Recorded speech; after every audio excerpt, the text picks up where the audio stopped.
So, in our discussion of priorities and the psychology of making music, there's something that a lot of bands have a hard time understanding.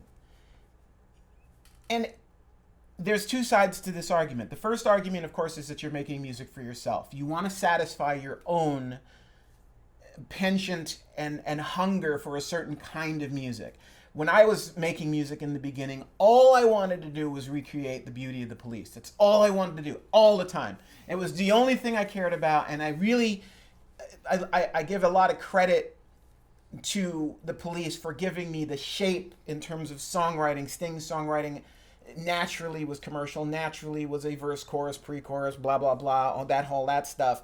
But one of the things that, I realized very, very, very early on was if I keep prioritizing sounding like the Police, I'm not really paying attention to the audience at all.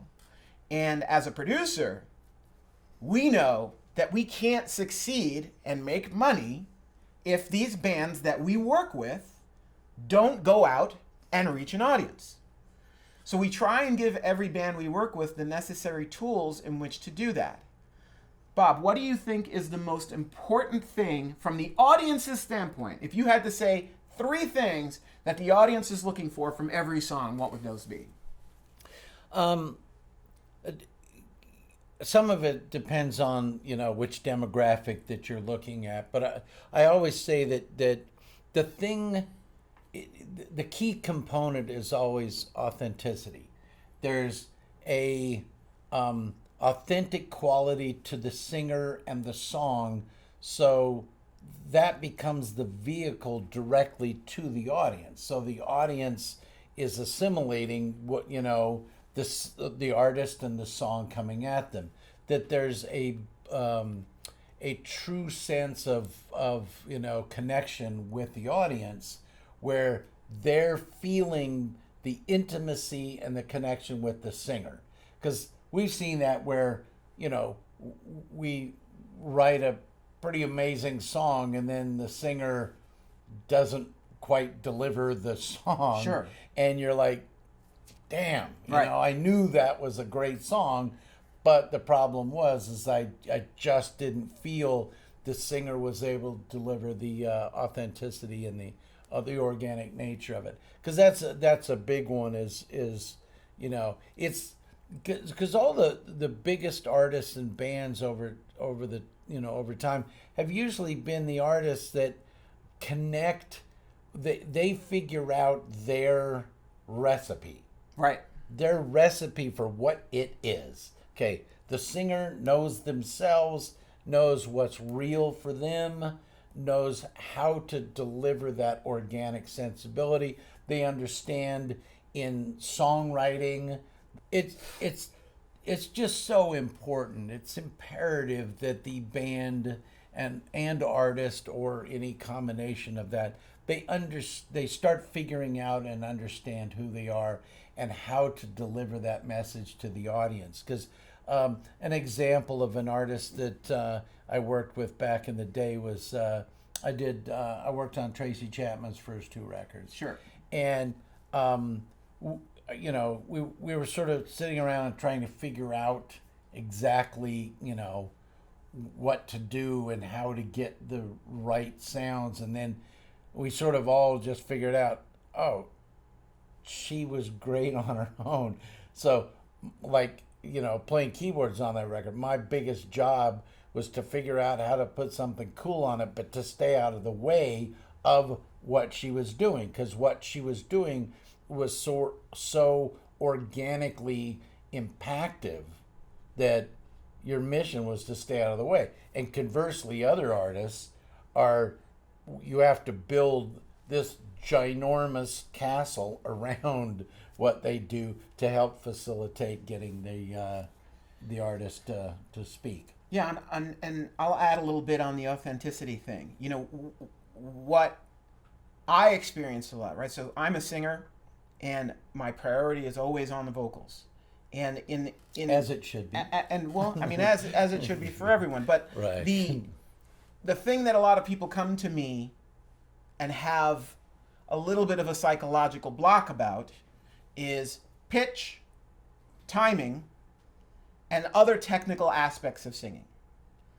Those are not things that I prioritize. And neither should you. What you need to prioritize is the emotion that you're injecting, your ability to magnify whatever the moment is. There are technical things that come into play after that. You can't be completely off pitch, you can't be completely off the rhythm, and you can't be completely slurring all the words so nobody knows what you're saying. But I will take a singer who has slight timing and pitch problems, but delivers emotionally, over someone who has perfect pitch, but is boring to listen to. And the reason why that's important to understand is the audience is hungry for life and connection. All they want is to feel alive via whatever it is that they're listening to. The reason why trap music and hip hop takes people on a journey is because it's a combination of elements that immediately transport you to a location. Whether or not it's the most evolved location is a different discussion. But being able to be transported immediately to a place where there's an emotional connection to that location, Absolutely. and then create a vocal that has a center. And when I say a center, I mean emotional center, something that performance-wise takes control of the song. Pulls all of the components together so you can focus on that. Because that is one of the big issues a lot of times, is that I'm, in production, I'm always looking to make sure that the vocal is the thing that ties all of the components together and gives you a focal point. So the audience, I always say the audience shouldn't be wondering what they should be listening to. Right. You need to, it's our job to let them know, here's what it is. Absolutely. And the other part of it also is the quality of a singer. The quality of a singer. And I mean this in terms of the talent level. Is somebody all the way up here can sing like Celine Dion, or are they down all the way down here and they sound sort of like Lyle Lovett? But whatever it is, the point is you have to be willing to take away all the pieces that don't work and magnify the things that do. If you have 20 things that are fantastic about the way you sing and the way that you emote as a vocalist, then you have 20 things to magnify. But if you have elements that you're not good at, I don't even want you to focus on them. And I don't want you to compare yourself to other people. It's the psychology of making sure that you're not wasting mental energy on the elements that are not serving your goal. Absolutely. It's somewhat like, some singers, you run into an issue where some singers are, they have an amazing low range and they're really impactful and intimate in a low range.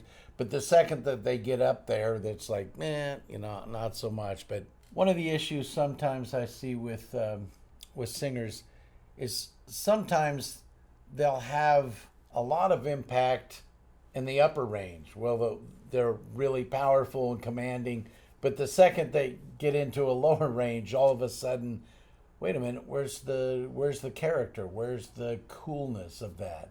And conversely, the vice versa. So, it's obviously it's really important to understand yourself as an artist, but we'll get into all that. Yeah, stuff down the line. that is something that we're going to dive very deeply into once Yes. we get the ball rolling on these videos, because that relates to songwriting a ton. There's no song without a singer. Yes. That's just the attitude we're going to take, especially since we're not really dealing with instrumental music in this for very much. One of the other priorities that I'd like to dive into is the opposite of what we were talking about before, in the sense of finding your own lane. We also have to be brave enough and bold enough to say, this is what I like. This is the template of what I want. Now, again, we're being very specific when you say, I like Bring Me the Horizon. Great. We don't want you to sound like Bring Me the Horizon, but it's okay if you want to take elements of what they're doing and use that to create your own universe. That's a very, very, very important part of the psychology of creating music today, because it's very, very, very unlikely that on your own you're going to come up with something that has never been done before. It's just not possible. There are probably 50,000 songs a year coming out just on Spotify alone. So for you to understand that recreating the wheel isn't what we're talking about. What we want you to do is to embrace the things that universally work in songwriting, but also with the intention of revealing the most intimate parts of yourself and allowing yourself to be the focus of whatever it is. And when I say that, I'm not just talking to singers. I'm talking to guitar players, drummers, bass players. Every part of this should not be looked at as disposable. No part of this. Every single thing that we do has to be special in order for it all to add up to something extra special. That's part of, it's funny you should say that, because that's part of the speech that I give to bands is, because let me use this example. A lot of times bands today will listen to old records. They'll listen to Zeppelin and, whatever band, you pick one. And the analogy I use a lot of times in these situations is Zeppelin didn't sound like Deep Purple, and Deep Purple didn't sound like Black Sabbath. Black Sabbath didn't sound like Pink Floyd, and Pink Floyd, they all had such completely their own landscape. They had their own sound, their own and so much of that was in the individuality of how they played, the choices they used, as guitar players, what guitar, what amp, all of these choices are really important to having your own unique sound in your own landscape. It's funny. I have a term that I use to describe exactly what you're talking about with Led Zeppelin, Pink Floyd, the Beatles, all of that stuff.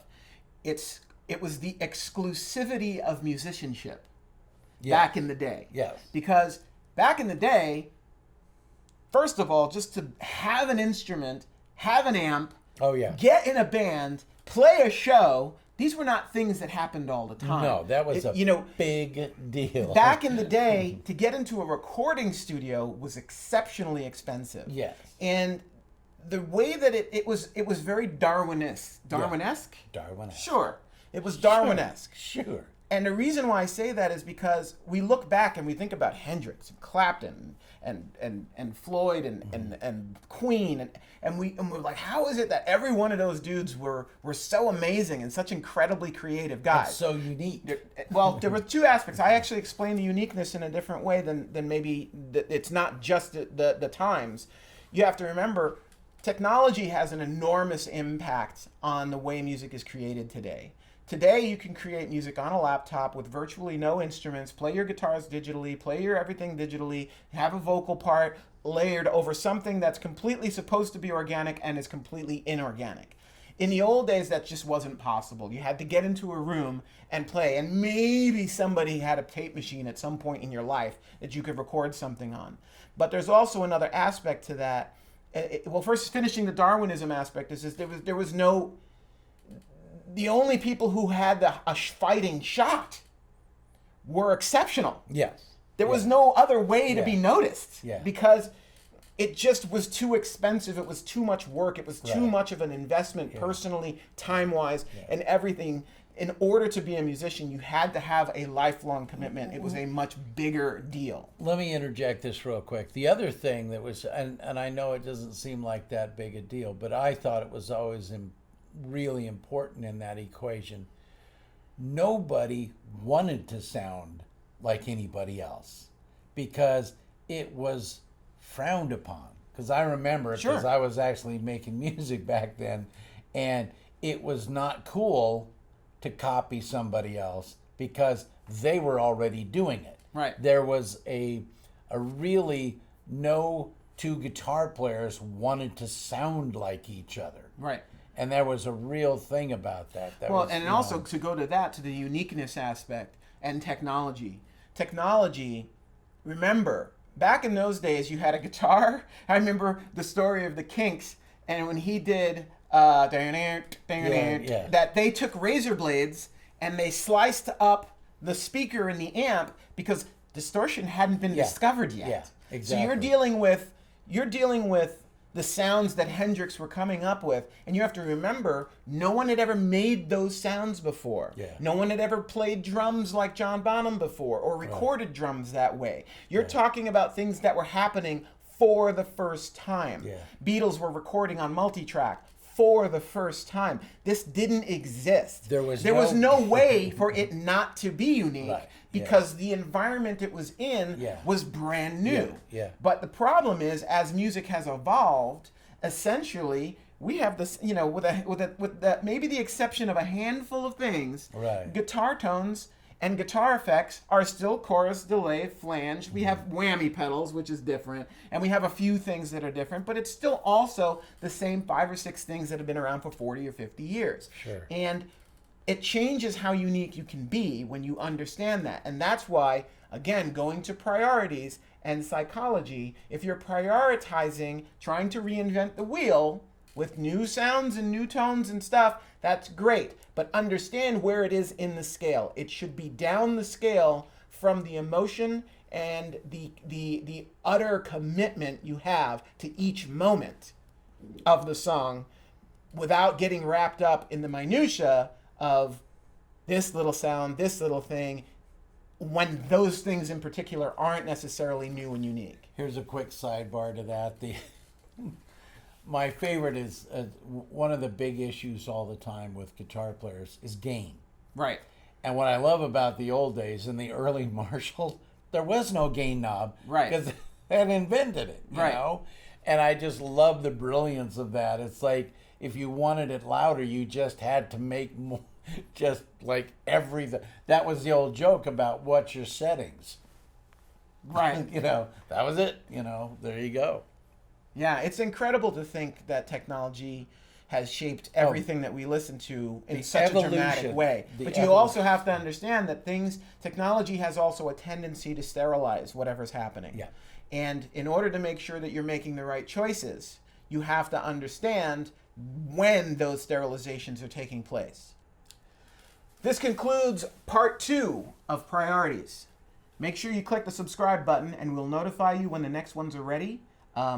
Keep in touch with us and we will write back to you. Thanks a lot.